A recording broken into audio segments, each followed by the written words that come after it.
Good. So let's get the link out.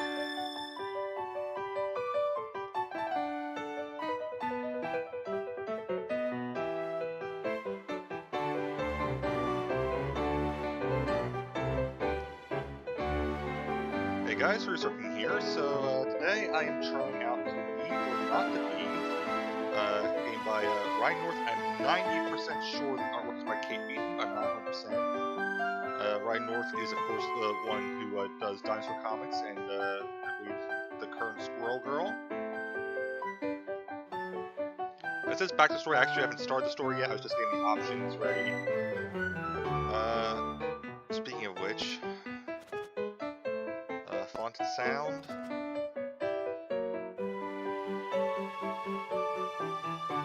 I'm curious as to what that would do, but not saying anything to me.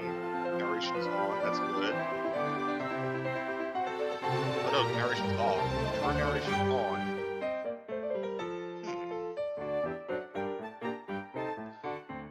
I'm gonna keep that off for now. I may decide to do that later, but for now, I'm gonna keep that off.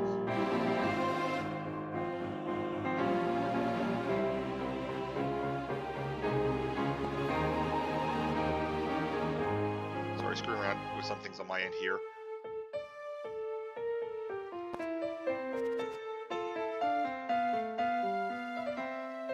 I think I hear stuff, but it's nothing.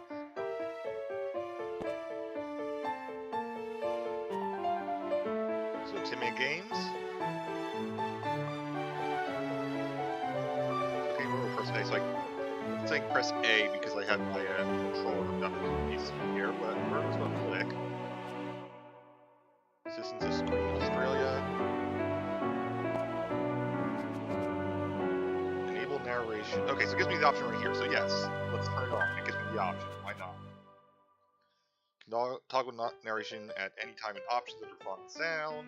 Achievements and art still unlocked while narration is enabled, but notifications will not be displayed. Okay.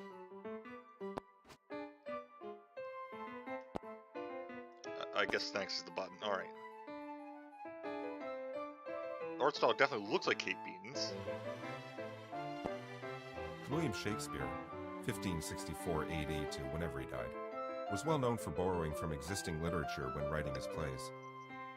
Romeo and Juliet is pretty much lifted entirely from Arthur Brooks' poem The Tragical History of Romeus and Juliet. Dude didn't even change the names. And as recent Shakespeare scholarship has established, the famed play William Shakespeare Presents Hamlet was lifted wholesale from the volume you are about to enjoy. To Be or Not to Be. To Be or Not to Be is both the earliest recorded example of the books as game genre, as well as the first instance ever in the then newish English language that was kicking around of an adventure being chosen by you, the reader.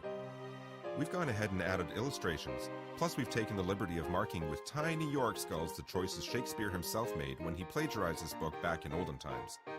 They're there in case you wish to put yourself in Shakespeare's shoes, reading this book as he did, stealing plot elements wholesale, and classing up the language as he/you went/go.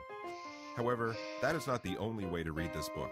Feel free to explore your other options, as each time you read this book, you can go on a different adventure, assuming you don't read the book like 3 quadrillion times, at which point the adventures will start to repeat, and they'll probably seem pretty familiar long before then anyway. Now, take yourself back to history, when ghosts walked the earth and nobody knew velociraptors were even a thing.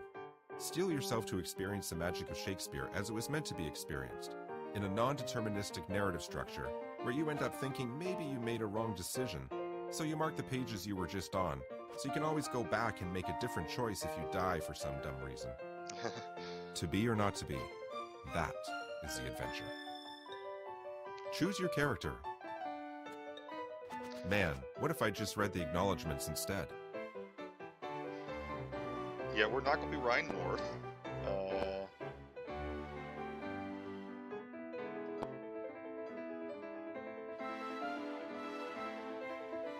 Oh, I see. Choose your... Oh, I see. Ryan North is the... I get it. Okay. I wonder if that actually is his voice, because I've never actually heard him speak. Choose your character. Man, what if I just read the acknowledgements instead? You can't tell me what to do, smart guy. I'm just going to keep reading. Whoa, slow down there, cowboy. At the end of that last bit, you were supposed to make a choice, and then jump to the page that reflects that choice. Instead of following those instructions, you just kept reading what came next like this is an ordinary book. This book is crazy insane. How are you even acting like this is an ordinary book? You die without even having chosen your character. The end. And your final score is maybe learn to read books better sometime. Out of 1,000. Okay, that was Dude, worth it. that's not a very good score, I gotta say. Alright, so the ones I can choose are always the yellowish parchment. Got it.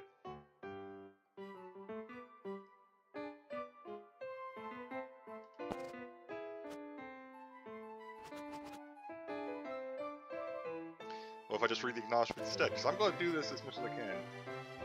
No book comes together without an author feeling like Thon's in debt to someone. Thanks to Metafilter for all the terrific advice on how to dispose of a body and not get caught. Spoiler alert, there are murders in this book. They have a page just about this, did you know that? They're one of the top search results for how to dispose of a body. And I guess also thanks to the Canadian Security Intelligence Service for not getting me in trouble, yet. After I ran all those searches for how to dispose of a body, and I want to know how to get rid of a dead human body, and gross dead body, plus how to hide it. And what if I committed the murder act? How do I ditch the body and not go to jail? It's an emergency. Thanks also to Chef Michael Smith, Emily Horn, and William Shakespeare for the stew recipe. Spoiler alert, you can learn to make stew in this book too. It's not murders all the time. For the expansive knowledge of boats and the seas in which they sail. Spoiler alert, play your cards right in this book, and you just might gain command of a pirate ship. Just be cool. And for ripping me off and making this book so famous. But which thank you applies to which person? That is for you to decide. Yes, even here in this Okay, acknowledgement 100% Kate parenthetical, Beaton's it's up artwork. to you to choose your own adventure. But I mean, come on, it's pretty obvious. Thanks to all my artist friends who drew all these pretty pictures in the book. You've made death into a visually stunning treat, and thanks to Chrissy Calhoun for copy editing this book and fixing all my dumb mistakes. Any that remain, I added in afterwards because of brain problems. Finally, thanks to Joey Camo for his skills at chess, Ray Fox for his skills at Mad Libs, my extremely awesome wife Jen for being extremely awesome, and to my brother, Victor, who confirmed over walkie-talkie that the idea for this book was rad. And thanks to you for buying this book, or at least picking it up and flipping to this page. That took initiative. As a reward, you get to continue enjoying reading this book. Okay, I'm ready now. I will choose my character. No. I'd rather read more acknowledgements.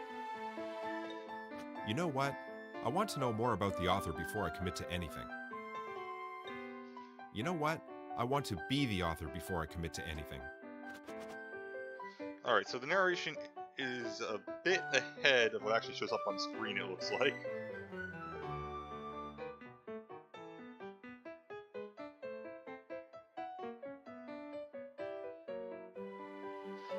I have to choose it. You are now Ryan North. This is weird. So listen, you just had the idea to write a book where you can play as Hamlet or Ophelia, or even the Ghost. Right now, the book exists as mere potential. On one hand, you can make it happen, but it'll take months of work. On the other hand, ideas are like chest hairs. You have so many of them that it's hard to get attached to any one in particular. Plus, new ones are popping up all the time. You go skateboarding to decide what to do. You're getting mad air while pulling off some insanely rad skateboard tricks while also munching on pizza. And it hits you. Writing this book is something you want to do. You say goodbye to all the babes and go home to write. Almost a year later, you write the last ending for the last version of reality you've chosen to put in this book. It's done. It's a pretty solid first draft. A few months after that, you've smushed it into a pretty solid second draft. And then months after that, a totally rad final draft. All that's left now is to do a final read-over to make sure there are no typos, inconsistencies,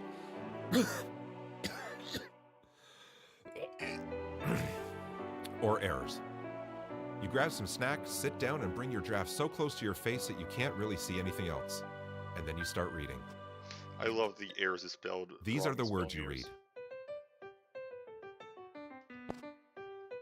You have just been born. Congratulations, good work on that thing.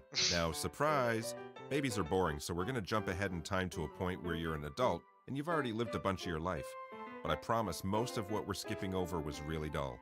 You ate a lot and slept a lot and made some friends, tears were shed, makeouts were totally had, etc. It was a bunch of high school stuff. The awesome stuff starts now. So, let's begin, my friend. Remind me again who you are. Are you Ophelia? She's an awesome lady in her late 20s with a calm, competent, and resourceful demeanor. She's got a +1 bonus to science, but she's also got a -1 weakness against water, so heads up. Hamlet? He's an emo teen in his early 30s. Also, he's the Prince of Denmark. Hamlet has a +1 resistance to magic, but there's no magic in this adventure, so this never gets mentioned again as of right now. Hamlet Sr.? He's the King of Denmark, 50 years old. He's super good at fighting and leading men into battle in naps.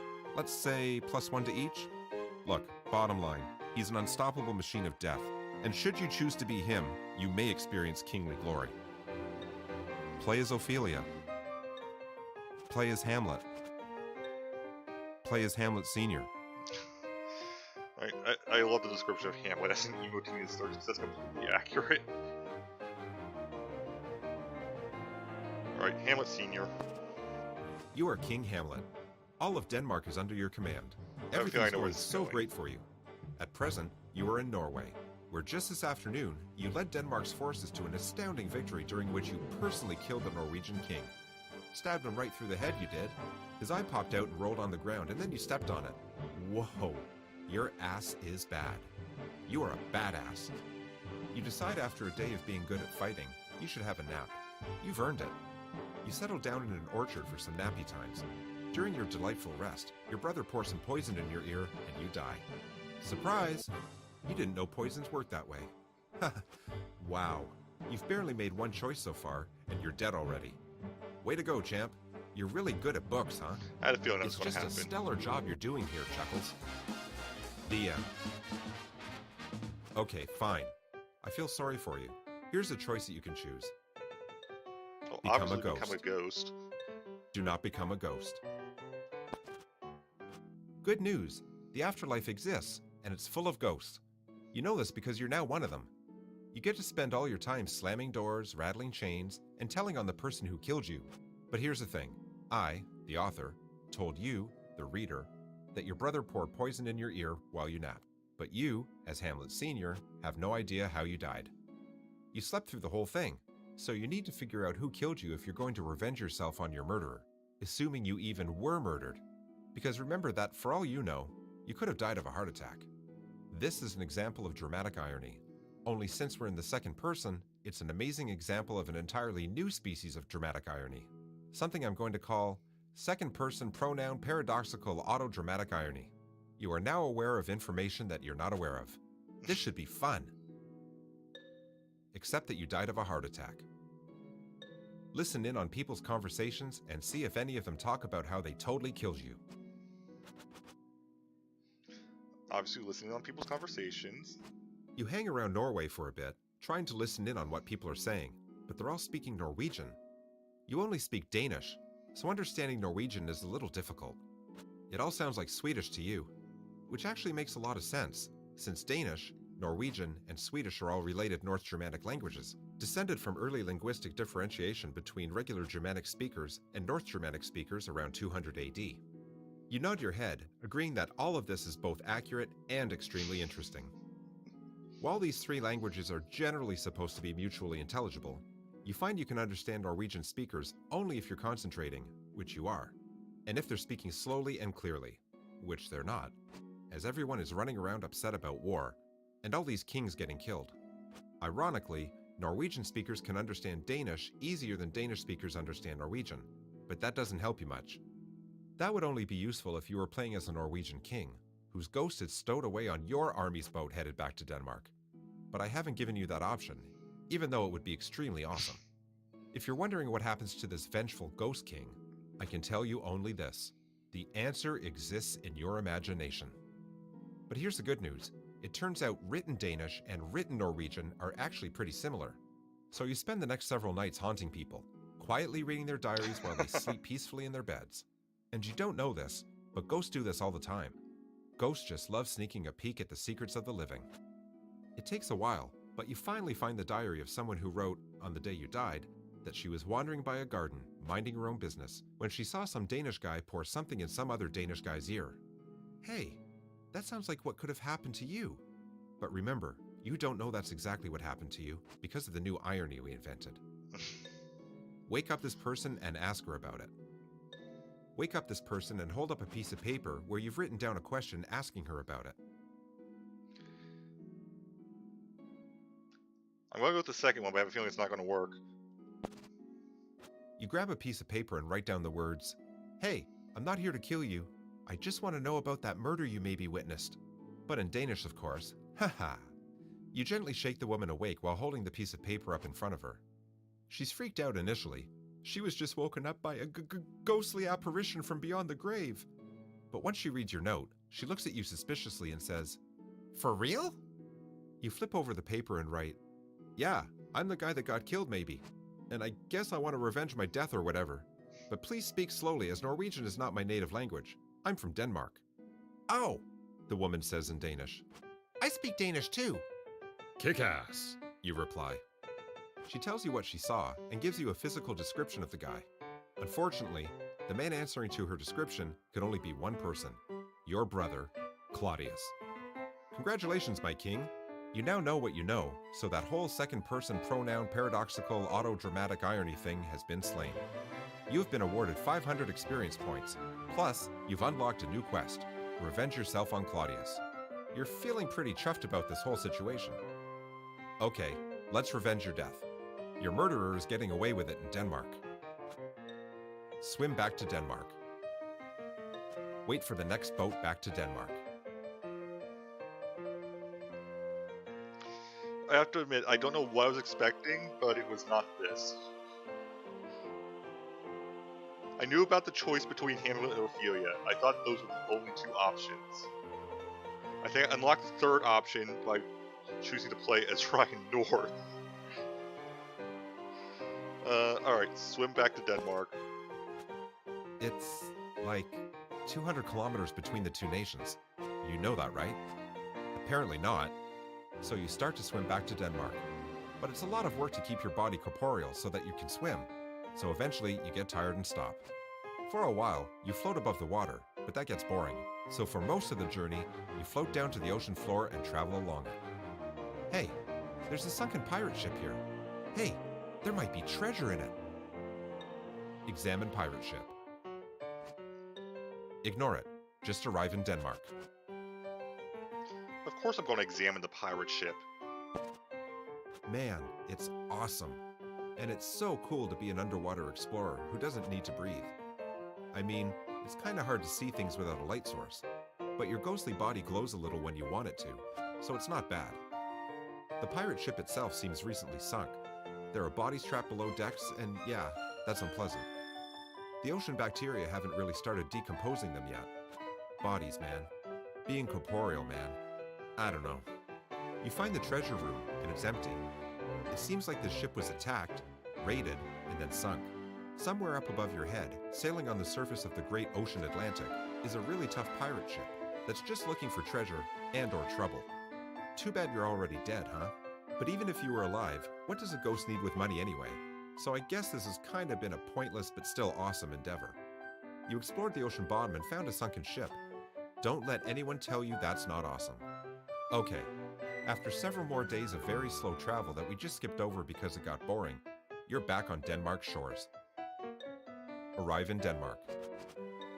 You know what? Go back and explore the ocean some more. The ocean rules.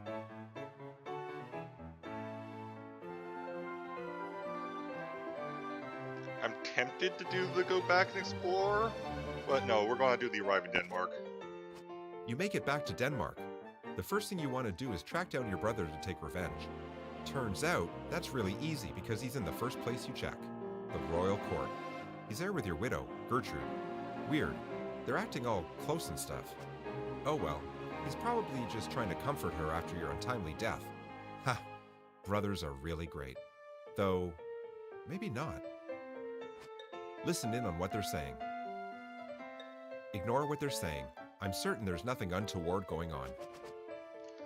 Listen in. Hey Gertrude, says Claudius. I sure am happy that we married each other, even if it was so soon after your first husband died under mysterious circumstances. Whoa, that certainly was, in terms of exposition, a very efficient sentence. You decide instantly that your initial revenge plan, haunt a mirror so that instead of Claudius's reflection, he sees you, and then you mirror his movements, so he's not really sure what's going on, is needlessly complex and stupid. Dude killed you and married your widow. Since you are from olden times, you have an extremely old-fashioned sense of ownership over female sexuality, so this really gets stuck in your craw. Instead of spooking Claudius, you decide to kill Claudius, complete the quest. Get your son to kill Claudius instead.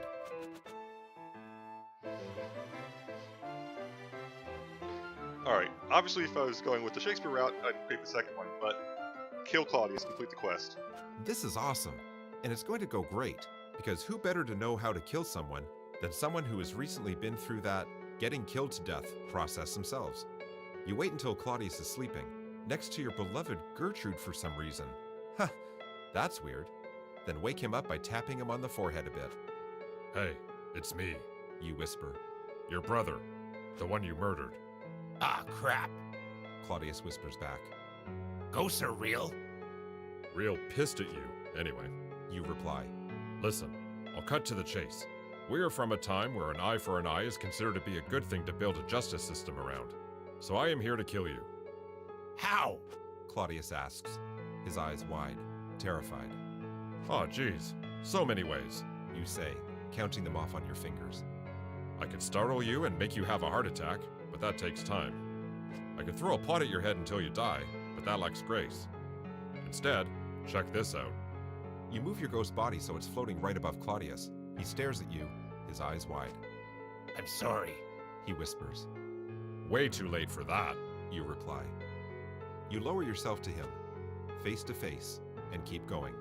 His face dominates your field of vision, and then you're inside his skull, inside the pink of his brain, his blood darkly obscuring your sight.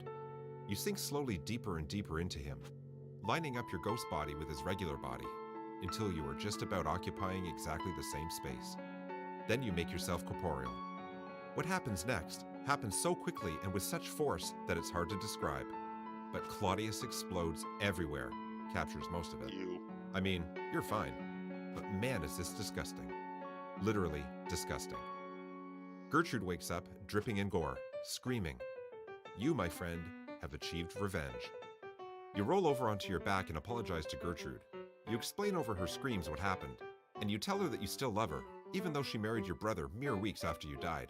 But you can't be with her anymore, you say. You tell her you need to go find your own path. Sorry about the bad. You say, floating up through the roof. You spend the rest of the afterlife acting as an immortal judge from beyond the grave, exploding those who have committed the most egregious crimes, merely blowing the hands off those who have been awful people, but still, you feel, deserve a second chance. People whisper your name in fear. Criminals are a cowardly, superstitious lot after all, and it works out pretty good for you. You do a lot of good work for a lot of people, and yep, it turns out that blowing up bad guys never does get old. The end.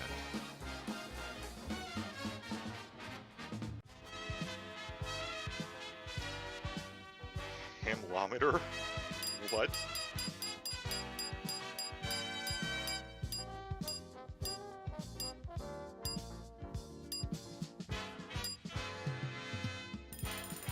Not to be. I guess that's how close it is to the actual Hamlet. I have no idea. This thing is so weird.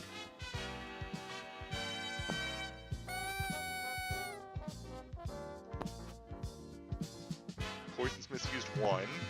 Choices made 16. Times you were 0. Times you were not 1. Congratulations, you created a better story than Shakespeare. Why not use your limitless power to go on an all-new adventure? Restart from a checkpoint, restart the adventure, show me the credits. Alright. Let's see here. Not even been half an hour yet, so...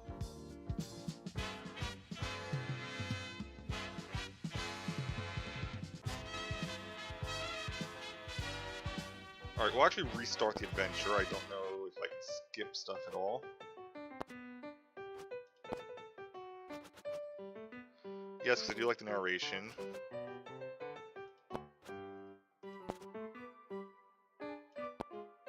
William Shakespeare, Alright, I can skip this. 1564 Good. AD.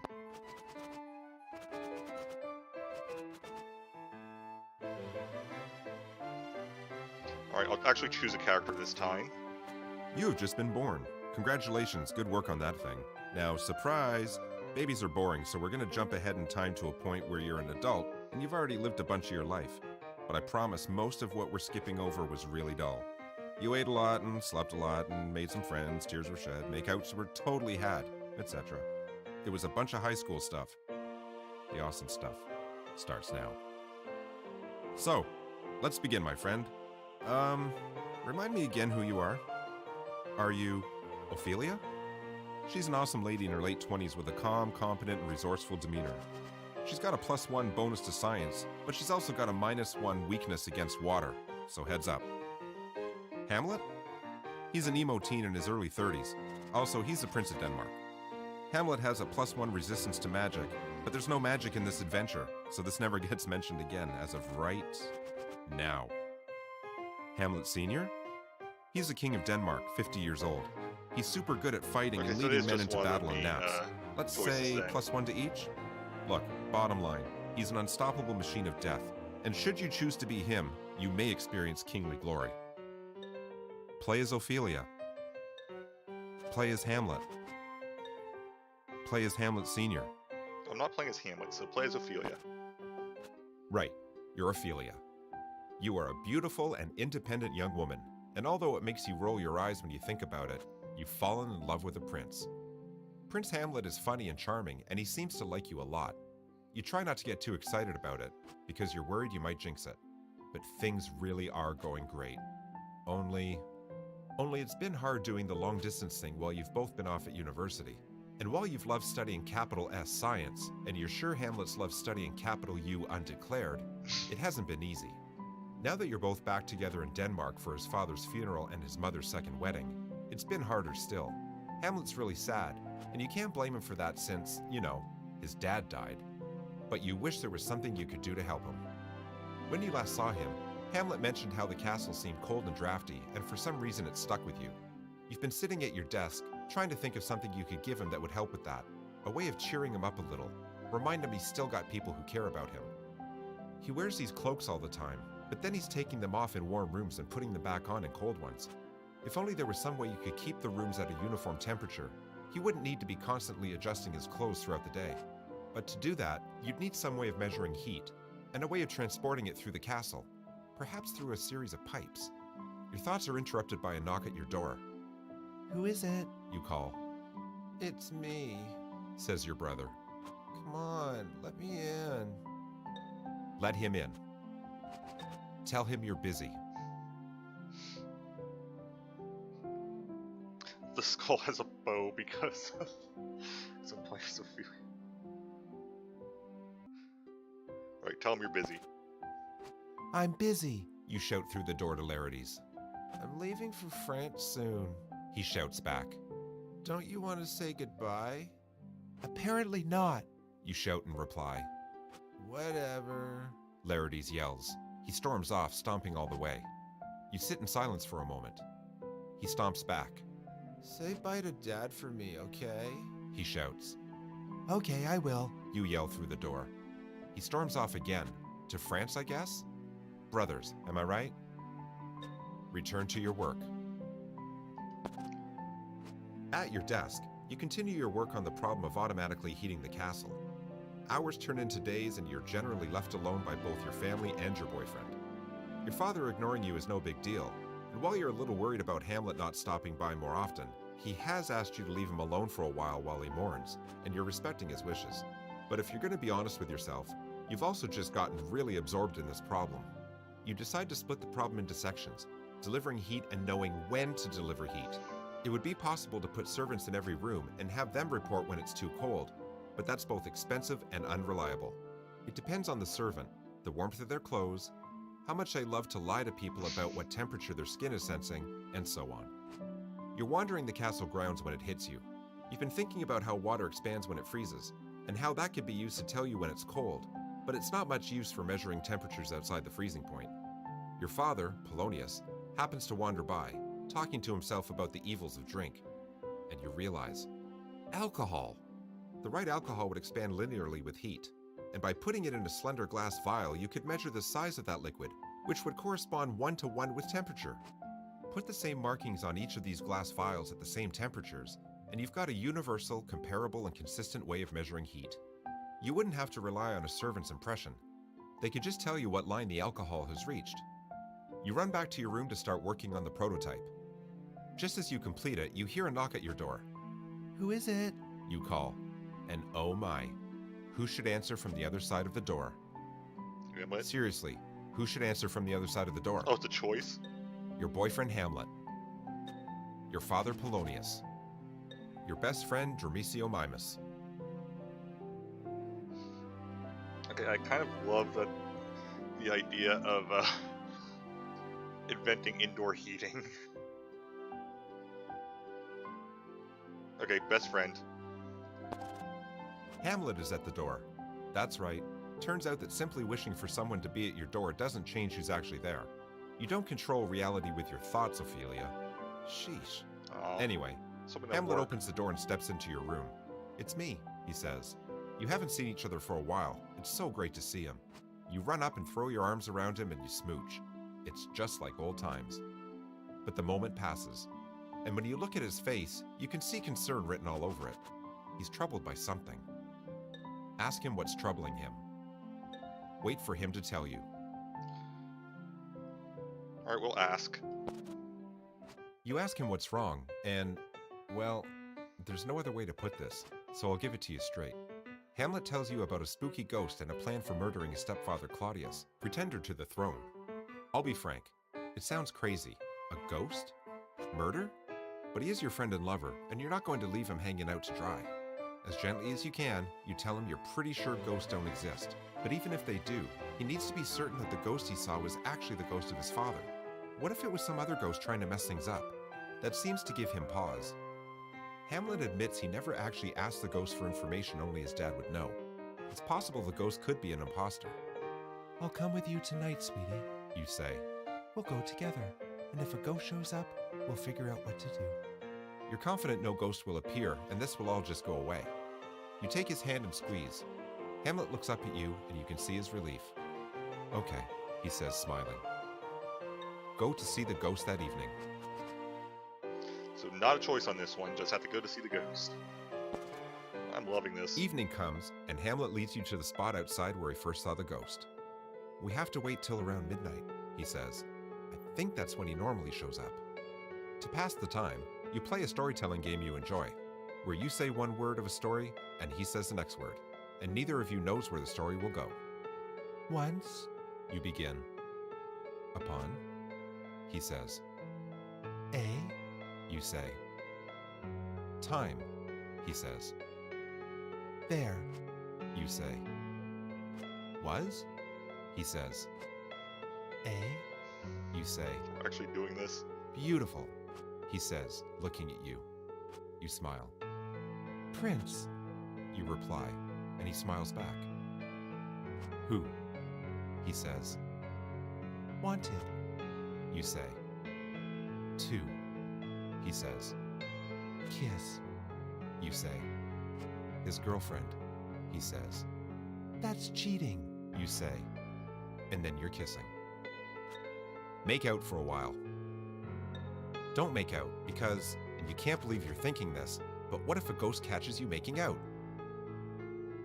Make out for a while, who cares about a ghost? You make out for what turns out to be quite a while. As the night is warm and the stars are stunning and there are no bugs here to bite any exposed flesh, and before you know it, you've totally made out as much as it's possible to totally make out. Nice. And you fall asleep in each other's arms. If ghosts exist, and if one really did show up, he certainly had the good grace to leave you alone for your makeouts. Also, he was probably embarrassed. You were both Just about way to say naked. that. The two of you return to the same spot the next evening, and the evenings after that. But it becomes more and more a date night, and less a specter from beyond the grave wants to get some murders done thing. King Claudius and Polonius are not exactly thrilled with the two of you being together, but on the flip side, any urges to commit regicide that were floating around have begun to fade too. Though you talk about it often, the whole encounter with the ghost, if it really did happen, takes on the quality of a dream. Rather than do the long-distance thing again, you decide to move in together and get your own place here in Denmark. Together, the two of you work on finalizing the invention of the alcohol thermometer. It works, and even figure out the other half of it, a way to move heated air throughout a building. Congratulations, you invented central heating. It's an invention that all of Denmark wants, and most are willing to pay for. While it's not the largest, you do live in the most comfortable estate in the entire country, thanks to the heating money. One bright summer day, as the two of you walk through the castle garden, you get down on one knee and say words to the effect of, "Sweetie, you're the most important person in my life, and I can't imagine ever living without you. I want to make you as happy as you make me every single day. Let's get married." You mean every word. It's not the most traditional proposal in the world, nor is it the most traditional wedding, but it's wonderful and beautiful and perfect. You're very happy. You don't invite Claudius to the wedding.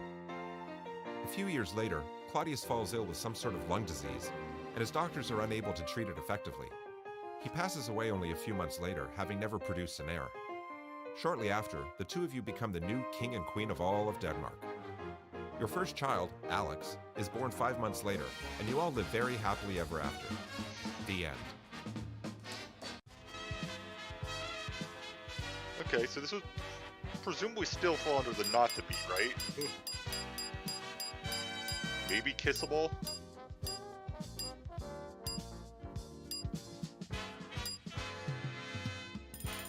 Nope, not to be. That's what I thought. Okay.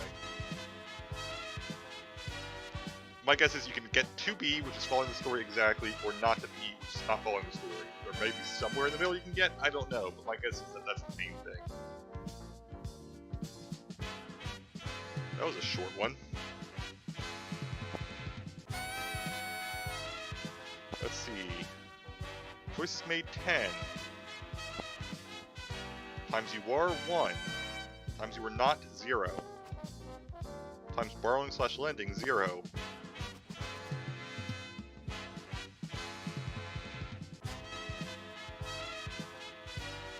No, let's do the show me the credits this time.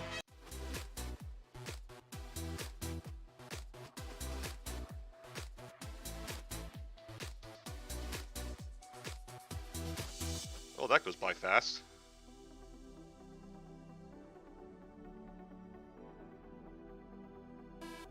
Unless I was clicking without meaning to, which is definitely a possibility. No, some of it just went by fast.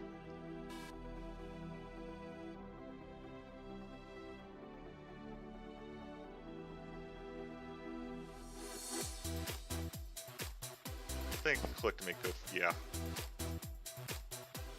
Faith, Aaron Hicks, Jeff Rowland, Jeff Jacques, Jeff Spain. Yep, I knew Capeman was in here. Kate Lethos here as well, okay. I know most of these people actually. Aaron Hicks, Jeff Rowland, Jeff Jacques, Jeff Fink. I don't know Jim Zubkavich. No John Allison, John Campbell. Don't know John K. Probably mispronounced that.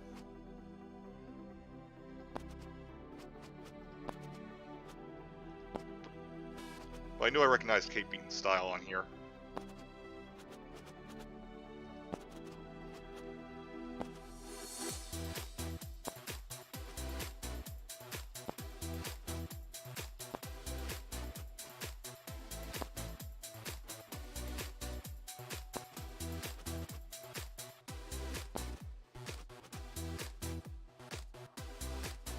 Alright, those chess skills was mentioned, wasn't it?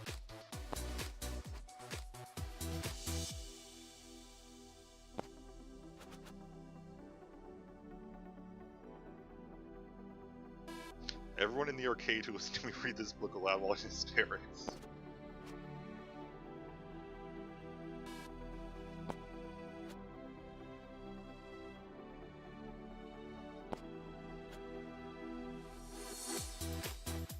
Some of our losing contestants receive a gift basket of delicious chocolates.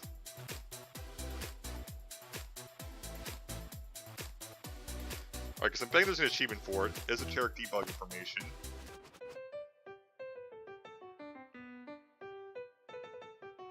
Nope.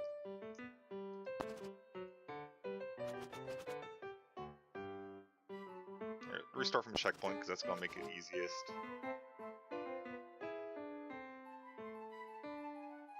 Once you choose your character.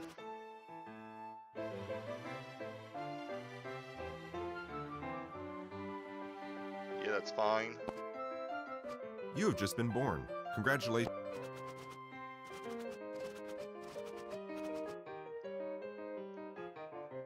Alright, because we haven't done Hamlet yet, we'll do Hamlet. You are Hamlet. You're 30 years old and you're back living at home. But it's okay, because your home is a castle. That's right, ladies. You're a prince. Things have been rough lately. You had been trying to focus on your studies at Wittenberg University, where you and your bros, Horatio Rosencrantz and Guildenstern, all hang out. But you were called home because your father died. Then, your dead dad's brother, Claudius, married your mom, Gertrude, 2 weeks later. Yep, it's made you kind of upset. You raced home to comfort her, but she's married your uncle, and that is weird. You feel weird. Right now, you're in the audience chamber of your father's castle, here in sunny Denmark. King Claudius is here, addressing his court. Laertes and Polonius are here too. Laertes is kind of a jerk, and Polonius is his father. Polonius is also the father of Ophelia, whom you're totally sweet on. She's not here though. Who knows what adventure she's having as we speak, while you're stuck in this drafty castle room listening to other people talk about their feelings. Speaking of speaking, just now Laertes says something about how now that Claudius is king, and he's attended the coronation, is it okay for him to go back to France? Claudius says, Sure. wait a minute. You'd love to leave too and go back to school, away from this weird incesty thing your mother's gotten herself into. It's so gross and weird. Ask Claudius for permission to go back to school.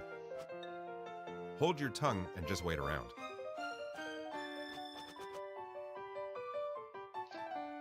Again, I'm not following it, so hold your tongue and just wait around. You stay silent, but King Claudius addresses you anyway. He says he's king now and it's time for you to stop mourning, as your father is dead and everyone has to die sometime, right? Man up, he says. Walk it off, he says. Drop me a letter about it at Not My Problem, number 1, Cheer Up Already Lane, Dopesville, Denmark, he says. Your mom agrees with him, and then when they're done insulting you, they leave. You kinda wish you'd insulted him when you had the chance. In the meantime, you're alone in an empty council room and feeling pretty sad. An empty room offers a ton of possibilities, which include things you can do inside this empty room, such as talk to yourself about how your life is in ruins and how everything just sucks. Leave the room. You're finally home and it's been weeks since you embarked. Sit on the throne as the Prince of Denmark.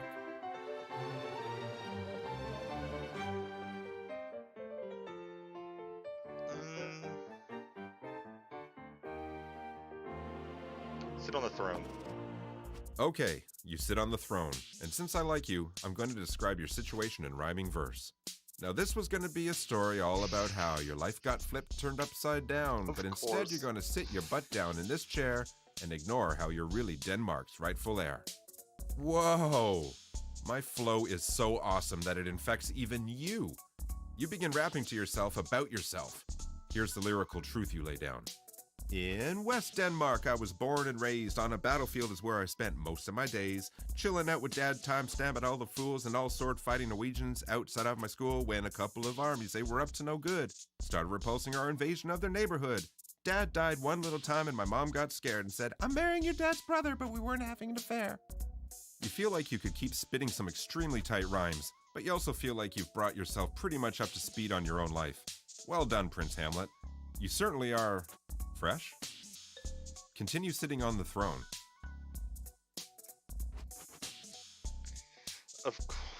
Of course there would be a Fresh Prince thing there.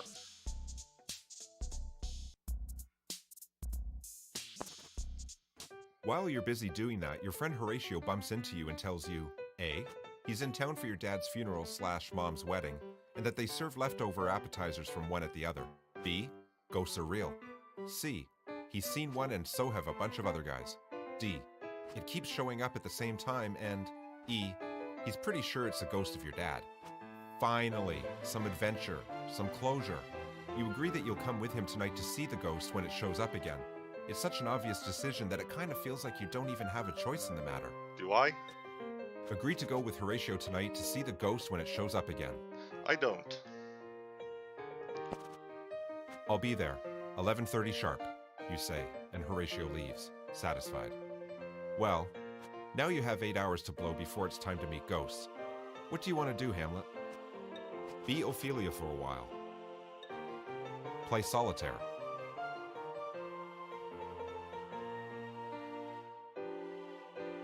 Admittedly curious. I guess that's because the chapters do change within the play to focus on Ophelia for a while. So play solitaire. You, Hamlet, Prince of all Denmark, are now sitting in your bedroom and playing solitaire for hours and hours and hours and hours, which is a pretty colossally useless waste of your time, especially since you keep cheating. A 5 goes on top of a 3? Hamlet, really? Anyway, at this point, we're 15 games in, and wow, if you're not careful, people might start saying that your tragic flaw is, I don't know, inaction. Eventually the sun goes down, and it's almost 11:30, which hopefully you remember as the appointed hour Horatio told you about, wherein a ghost keeps showing up to bother him. Time to go meet that ghost, huh? Meet up with Horatio and bust some myths about actual ghosts being real. Did they get a Ghostbusters and a Mythbusters reference in there? You and Horatio go to where he saw the ghost the first time. Now we play the waiting game, says Horatio. He's interrupted by the sound of trumpets. You look at him and raise an eyebrow. They make that noise to warn everyone that King Claudius is getting wasted, he says. Those trumpets go off every night around this time. He sighs. Denmark, he says. At that exact moment, something insanely crazy happens. What the frig? I'll tell you what the frig. A ghost is here. Look, ghost. My only option. Don't freak out, but right now you're staring cold in the face of a specter. You can't even imagine how crazy this whole situation is. If you're getting too scared, read this next clause over and over until you're not insane with fear anymore. Everything will be okay. All right, okay, we can do this. With your last shred of sanity, you quickly glance at the ghost, and then you worry that if you stare at the ghost too hard, your brain will realize it's looking at something so insanely impossible that you'll just black out. Anyway, this ghost. You can see through it, but only a little. It's weird. And I'll tell you what the frig else. This ghost does look like your dad, and he's getting closer. Stare at the ghost intently and black out as your mind shuts down. Don't stare at the ghost too intently and try to figure out what it wants. Run away. Yep, blackout. You stare at the ghost intently and your brain shuts down, and you collapse, unconscious. Surprise? You are now the ghost. Before you is the unconscious body of your son Hamlet. It looks like maybe he tripped too many balls. Yes, that's definitely what happened. There were a lot of balls lying around and Hamlet tripped on one too many of them. Maybe several. Bottom line, too many balls were definitely tripped. Right here. You expected more from your son than this. To be precise, you expected to be able to tell him that you were murdered by your brother, and that he should, revenge your death? Instead, you're staring at a dude you can't even touch. You stick a finger inside Hamlet's head thinking that maybe if you can touch his brain, he'll wake up. But brains don't work that way, at least not with immaterial fingers made out of ectoplasm or whatever. And you don't make your fingers solid, which is good, because that definitely would have killed him. Wait for him to wake up. See if there's anyone else you can tell about your murder.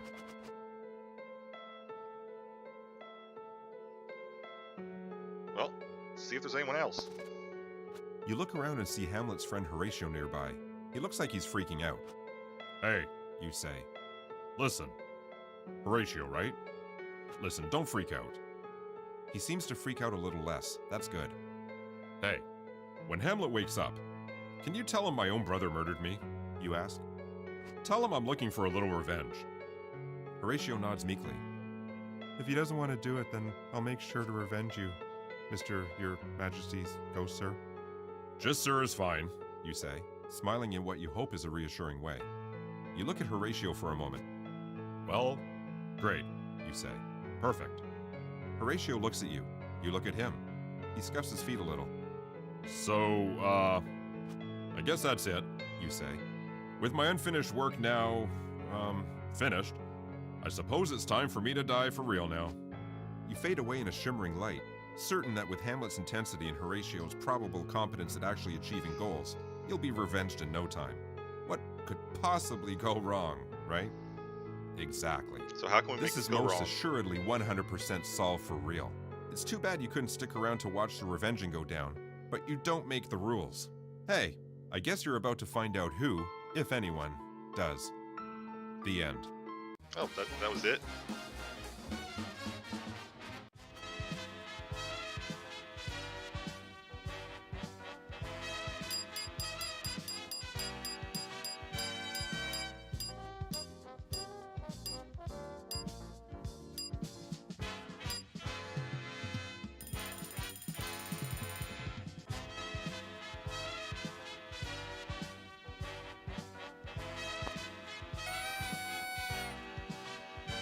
Alright, let's see the stats here.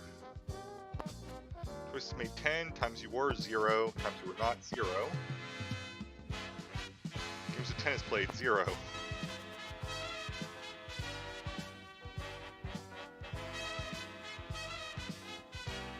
Alright, restart adventure.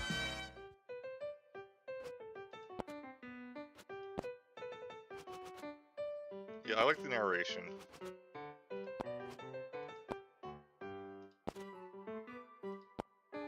William Shakespeare, 15. Skip that. Alright. Actually, let's try this.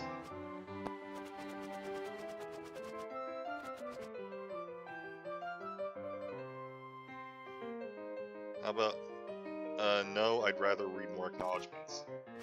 Gosh, well, I suppose if we're really doing this, then I also want to thank everyone involved in the series of events that led to me being here today, able to write and tell jokes for a living, which means I'm thanking pretty much everyone I've ever interacted with. And I'm also thanking everyone they've ever interacted with for helping to make them so awesome. And if I'm doing that, I should probably thank the people who influenced the people who interacted with the people who influenced me as well, right? Thank you, a large percentage of the planet that I'm pretty sure reaches 100%. But these people didn't just pop into existence fully formed. My thanks take a step sideways and begin racing back in time, up past everyone's parents and grandparents, and great-great-great-great-grandparents. Thanking them all as we go, further and further, grandparents getting hairier and hairier, until my thanks coalesce all the way back to 200,000 years ago in East Africa with mitochondrial Eve, the one woman from which every single human alive today descends. Thank you, mitochondrial Eve. My thanks speed up, thanking faster and faster back in time, humanity devolving before our eyes. My thanks extend to the first human, passed through Australopithecus, and then on through great apes. Thank you, great apes. Without you, none of us would be here. But my thanks are still speeding up, tearing through the primates, then the tree shrews, then the placental mammals. We're 125 million years in the past, thanking everyone we meet. We go back further, thanking the early vertebrates, watching them get smaller, simpler, until there's no animal life on land, and you blink and it's 2,100,000,000 years ago. And we're thanking the very first cell with a nucleus, alone in the ocean. Thank you, very first cell with a nucleus. You're a neat little guy. You started some really cool stuff. We watched the cells around us get simpler, more primitive, and then they're gone. My thanks are rushing backwards almost impossibly quickly through this empty planet when suddenly we're watching the Earth itself break apart, diffusing into a tremendous cloud of dust and gas. Mixed in here are the beginnings of all the other planets in our solar system, plus all the material that would one day become our sun. We're 4,568,000,000 years in the past, and we are thanking a lifeless hunk of diffuse matter with all our heart. As we're doing that, it combines itself with a colossal molecular cloud, a stellar nursery from which a whole bunch of suns would eventually Please don't form, discover what including it our is. own. Thank you, giant molecular cloud, 65 million light years wide. You were probably very pretty. The universe around us is contracting, getting smaller and denser and hotter, until we're in a universe only a few meters across and shrinking at an incredibly fast rate. 13 billion years in the past, we are thanking the entire universe, which right now is mostly superheated plasma with a colossally high energy density. We would hug all that is, and ever would be, if we could, but we can't, so we say thanks instead. Thank you, the universe, as it existed a mere 10 to the power of minus 37 seconds after the Big Bang. If you really are sensitive to initial conditions, then I hope nobody ever goes back in time to mess with you. And then, at last and finally, my thanks race just a little past the origins of the Big Bang, give secret unknowable props all around, and careen back to the present where you're here reading this book. Hey, thanks, Dave. I think we covered everyone. Read about the author. Start the story already. You know what? I haven't done read about the author yet.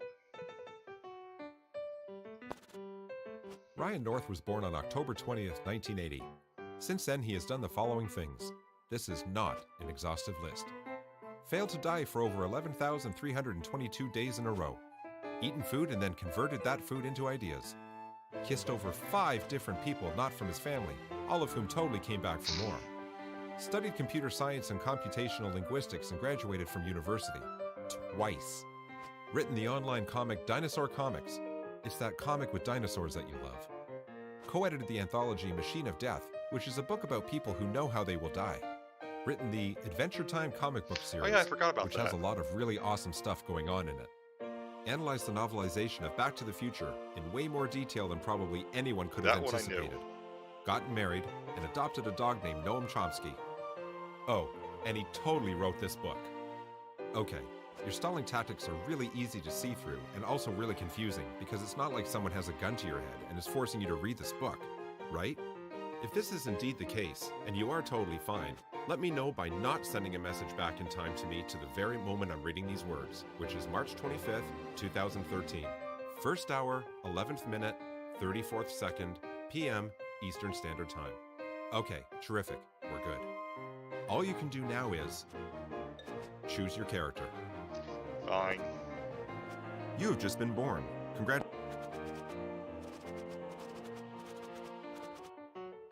Senior. You are King We've Hamlet. seen all this, so skip.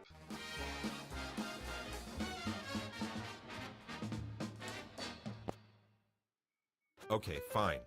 I feel sorry for you. Here's a choice that you can choose. Become a ghost. Do not become a ghost. Do we not just become ended a right ghost. there, so become a ghost again. Good news. Skip through here. Listening on people.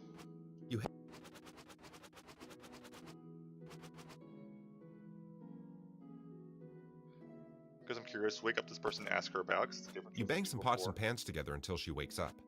Hey, I'm a ghost, but not of anyone you know. Listen, tell me more about that garden murder you saw. You say. In response, the woman looks at you terrified. She says something in Norwegian and you suddenly feel dumb. You're already a spooky ghost, but now you're a spooky ghost talking to her in a language she doesn't even know. Anyway, by the time you find a piece of paper and write down, "Hey, I don't want to kill you," it's too late. The woman has run out of the room, and every time she sees you, she gets mad and throws something at you and leaves. You kinda blew it here, King Hamlet. You keep reading your diary every night for a few months, hoping that she'll mention more about the things she saw, but it's mostly filled with some really personal stuff about her feelings, and you kinda feel honestly creepy about this whole situation. The stuff that isn't personal is about how she wonders if ghosts read diaries, and if they do, if they know what totally awful people they're being. Long story short, eventually you leave her alone, never find out who murdered you, and settle down to a nice pleasant afterlife with the other ghosts in Ghost Norway. You guys do charades with each other and everything. It's pretty fun. The end. Wasn't expecting that.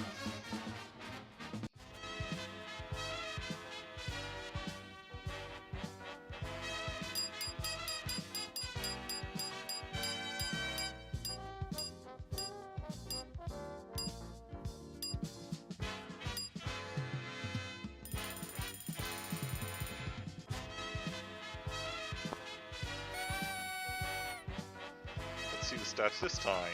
Voices missing 1, voices made 10, times you were 0, times you were not 1, Bears married 0, Use of Tennis played 0, Rosencrantz is 1, Guildenstern's 1. Alright, restart from checkpoint.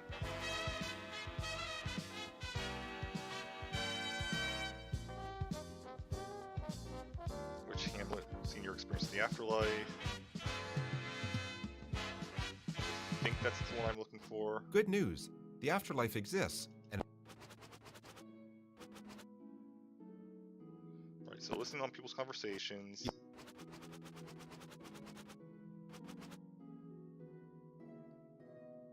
Okay, we'll do the paper. You gr- Done with this.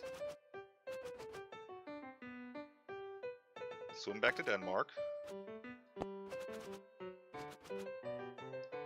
want to examine the pirate ship again. Man. Because why not?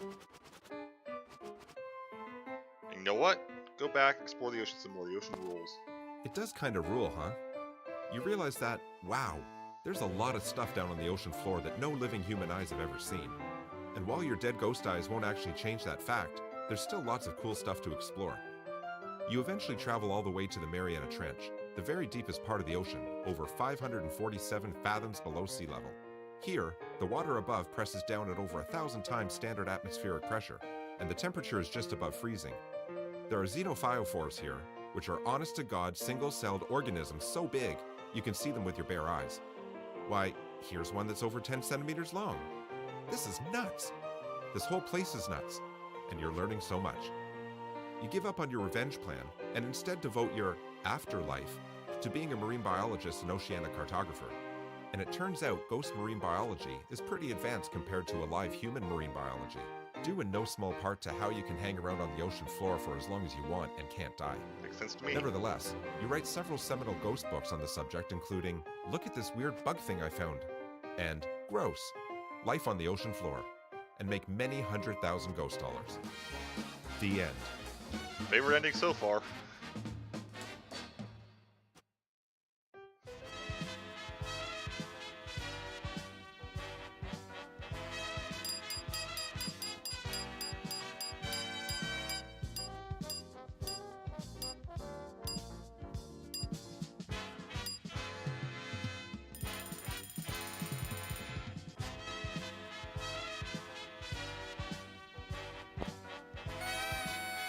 Alright, what's the stats?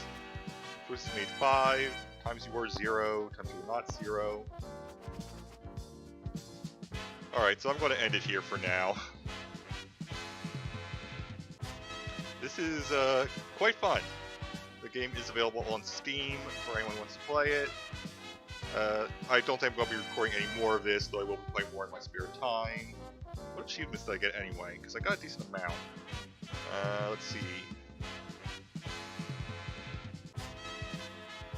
You will actually take me to the achievements, please?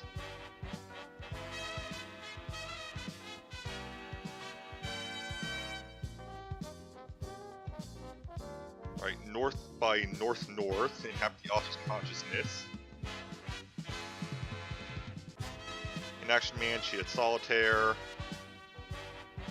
This should be fun. Invent second-person profound paradoxical autodramatic irony. Under the Sea, explore a sunken ship as a ghost. Yo Hamlet, smell you later. Describe Hamlet's situation in rhyming verse. To be he, choose to play as Hamlet. To be she, choose to play as Ophelia. Not to be, choose to play as King Hamlet Sr. There's actually quite a few achievements here.